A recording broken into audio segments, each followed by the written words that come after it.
Hello there, YouTube. This is Transformers fan G138, and I'm here with my initial thoughts on Titans Returns Chromedome with Autobot Stylor. So this is the art card they give you with tech specs in the back. Red indicates just Chromedome, and blue is combined with Stylor. Chromedome being awesome. He has full intelligence of 9 on his own and up to 14 with Stylor. So, smart guy, right? Well, his figure is actually quite awesome in my opinion. There are a few little problems I have with his paint, but other than that, he is one of the best out of the original Headmasters they were releasing in this Titan line. So he rolls phenomenally well compared to others with this friction clip wheel assembly. He actually is very, very good. Let's not knock him over the edge into the abyss. Alright, so unlike pegging in all over the place, he does have 2 peg spots on here, on either side. I didn't see any others, but there are these like big divots here, and it's just not really sure what those are for. Maybe for an alternate toy. If this gets turned into somebody like Nightbee, I could see a spoiler being added there. Other than that, I don't really see off just this what these parts are particularly for. Like, I don't think anything tabs into those at any point. Anyway, from the bottom, you really can't tell it's a robot. You do see a little bit of legs and arms, but for the most part, it's pretty planned, which is pretty cool to see once in a while, because sometimes you turn them over and you see a robot basically plastered on the bottom. But this is very good. Definitely looks like, car parts and all that sort of stuff. So, he also has a more unique way of opening his cockpit. These 2 panels on the front lift up and slide back like this instead of just the opening hinge. These will do tab up and up here, but that is for transformation. Stylor here. I'll give him a close-up. The light here. Not a lot of paint. Like some of them have like the painted faces and stuff. This guy really doesn't. But he's definitely got a very Chromedome head. Although I feel like it's very heavily influenced by the IDW look. It's less boxy than should. But it is very beautiful paint job on the face. Both the orange and blue and white. Whitish gray. Looks very sharp. So, Stylor out. The rest of the vehicle mode's pretty good. And this is what's concerning to me. There's a little bit of paint that really could have used like a second coat. It happens a lot with red. You can kind of see it here. Didn't go on as evenly. And there's some bleed through here, like they didn't do it particularly carefully. The hood paint, that's great. The overall vehicle form, it's very Chromedome. And then, where the weapon tabs in, this also concerns me a little bit, because this weapon tabs onto these tabs on the top, and, like, these are painted tabs, so I feel like do that too many times, it's going to wear off. Oh, I particularly don't like these, weapons held onto the outside. Like, I like them being able to fold right into the figure. It almost looks like they had designed a weapon to fit in here at one point, but for whatever reason, neither of these weapons sandwich in there. I played with this for about an hour the other day. I just could not get anything tabbed in there, so like, I could see, like, it really does look like there should be, like, something there. And maybe if they're repainting this as some character, they will have a weapon. But I don't know who they would do. But good candidates might be Nightbeat and that entourage. So this, like Highbrow, uses parts from other Titan Master formers, and this one is does use the leg transformation that Blur uses. So it's similar in that fashion. The arms really remind me of Combiner Wars figures as well, although a little bit different. So, to get this guy transformed, we start with the cockpit, which is actually really tough to get open. We'll tab that in right up here. Once we do that, we're just going to pull out the arms, pull them up. I'm going to grab this panel and fold it down. While we're doing that, we're going to lift,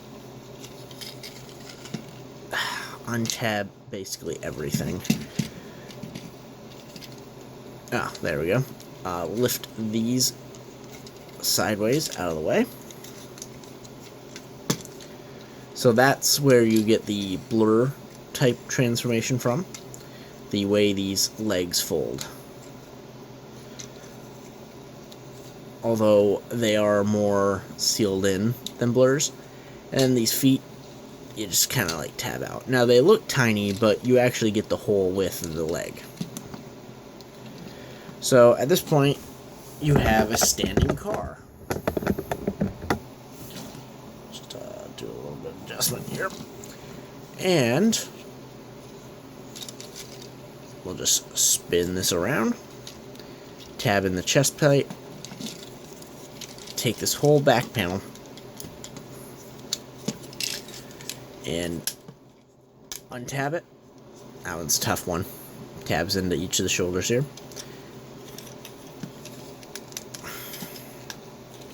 And then we accordion it down and around to his back to tab in. From here, we bend the elbows and fight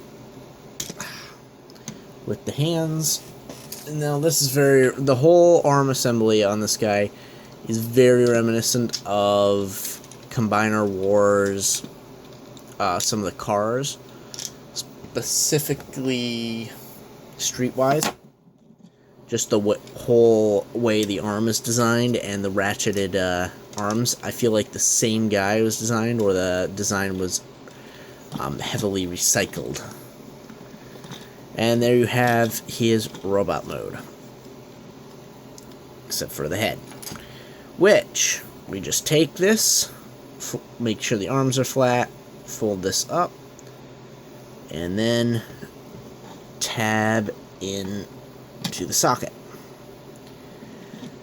Now, unlike some of the others, this one tabs in very nicely. The collar is all the way up around it. It's perfect. No flippity-floppity. Now, this is pretty cool. Now, if they're going for IDW style, definitely wrong. But if you're going for Generation 1 style, I very much like it.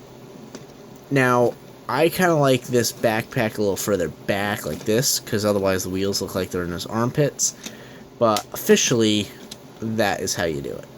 And it doesn't look terrible, but I do prefer it like that. A little more back.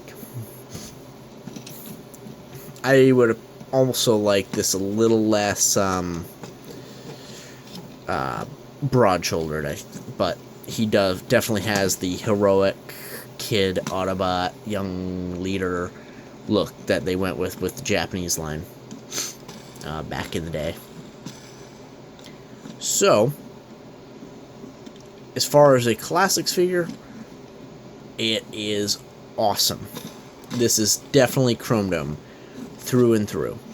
Now, the only other comparison to Chromedome I have is his Collector Club version, which is a repaint of Prime Wheeljack.